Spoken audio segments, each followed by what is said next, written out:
Hello everyone, it's your life and spiritual principles coach, Miss NoBuntu, and welcome back to my channel named right after my name, Miss NoBuntu, where you can come and find solutions pertaining life and spiritual principles. Welcome, and if this is your first time, please peruse through all the videos, and if you like, please give them a thumbs up, give this channel a thumbs up, and everything that is said on each and every video, please feel encouraged and feel free to comment down below in the comment section. I'm waiting to have a multi-log with you.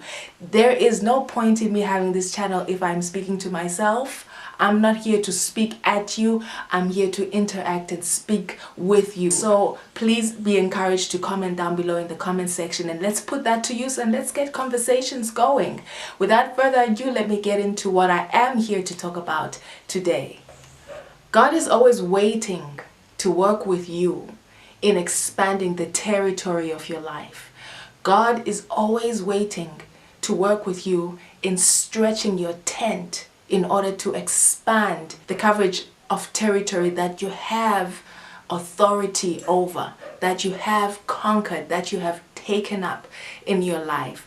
God is always waiting for you to stretch yourself out even tighter, even further. Let me tell you what I mean by that. So I used to do this thing out of responsibility, really, whereby whenever I had a desire for something that required money for me to buy it, I wouldn't, I would weigh out the options and say, okay, I still have this financial responsibility and that financial responsibility and that one and that, okay, gotta give that up, keep it moving. And then the moment I would give whatever I desired up and not spend that money, and God would have organized that I find what I desire at a huge discount and on sale, or just at an outlet price. But I would say, well, I still have this other obligation financially to take care of, so I cannot buy that because that would be irresponsible. God would have arranged for me to get it at a great price. It's my desire, and he brings it in this bow packaged box and gift box where he says, I've arranged for you to get it, and to get it at 75% off, and to get it at a great price. And I would say, I have this other financial responsibility, so I'm gonna have to give that up. I had gotten so very used to and addicted really to controlling my desires and being able to let things go. But there came a time where God wanted me to have some things, and he would gift me with some things. And it took me a while to pick up the clues and to connect the dots. So here's the story, is that he would keep doing this, and I would keep forfeiting these things that he was giving me that were my desires. And so what I found though is that every time I would give up something, money would immediately come right after I'd given up that thing that would have covered both the obligation as well as that thing. It kept happening. And what I did was that I started to pick up the pattern.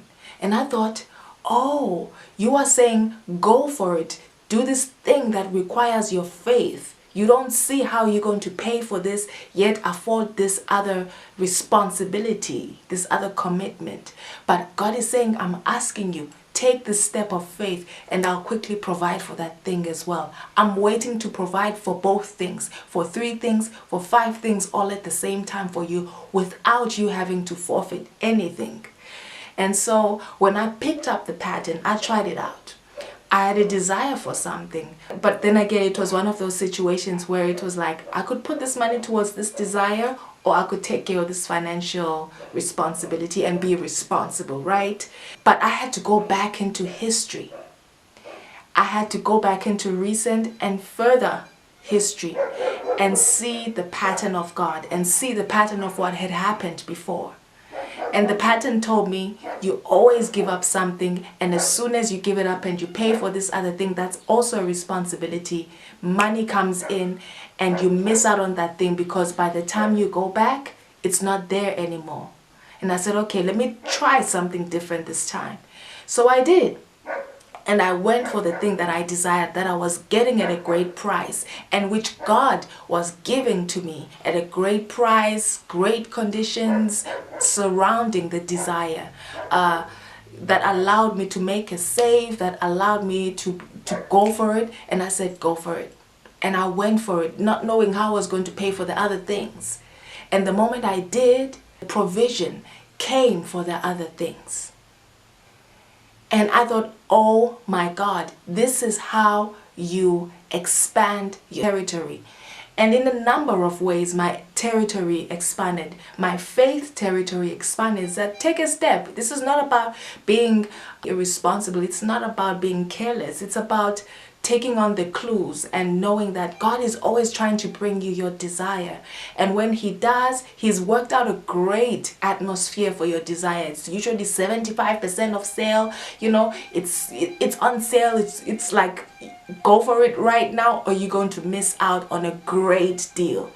And it expands. I found that it expands my faith, but it also expands my territory of influence and the territory that I have authority over. And it also expands, in expanding the tent of my life, stretching myself as the tent, is that it expands the capacity, the amount that God can deposit then into that space. If you are always living in a small room, God is going to give you what will fill that room. But if you break down a wall and expand to the next room, God is going to give you what covers the room that you were in into the next room. So you have to work with God in order to expand your territory, whether it's a territory of influence, whether it's a territory of financial freedom, whether it's a territory of just having a lot more authority over your life. You have to work with God and pay attention to the patterns where God is saying, I'm ready to work with you. If you do this, if you take this step of faith, I'm ready to work with you and meet you in this way. And it's usually something scary that you have to do, that is the step of faith. But the moment you do it, what happens is that your confidence in a faithful God is expanded, and you know that God always took care of me. When I look back, the recurring pattern is that God always took care of me whenever this situation came, in whatever different mask that it came in.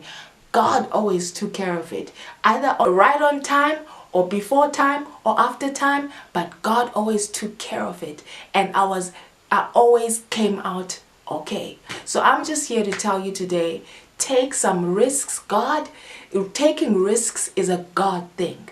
It's a thing that he places in your life, in my life, in our lives, for us to expand our territory, our tent, to stretch our tent of faith, of putting faith in him and having faith in the steps that he says we must go forward in.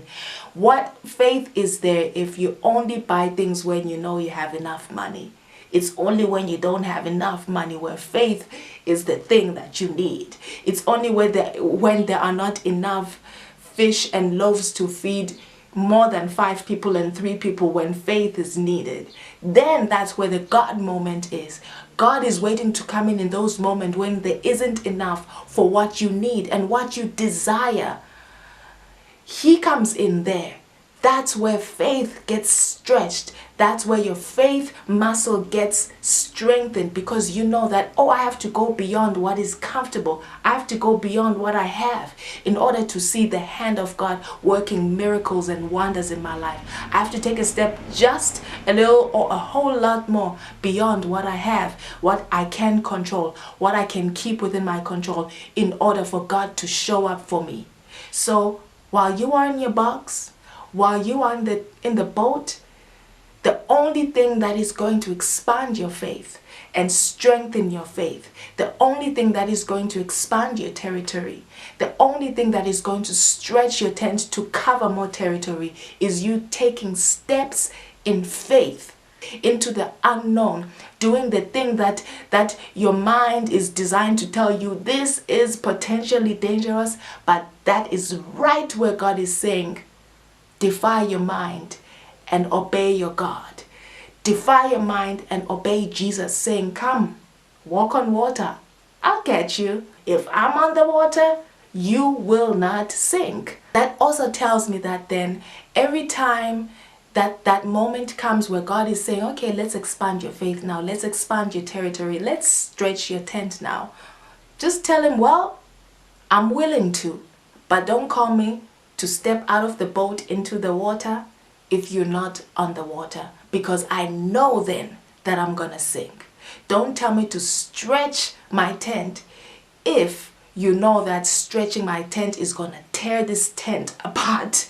Don't tell me to do something beyond if you're not on the uncharted territory, standing there waiting to be my God, my faithful God, my rescue, my miracle, my wonder.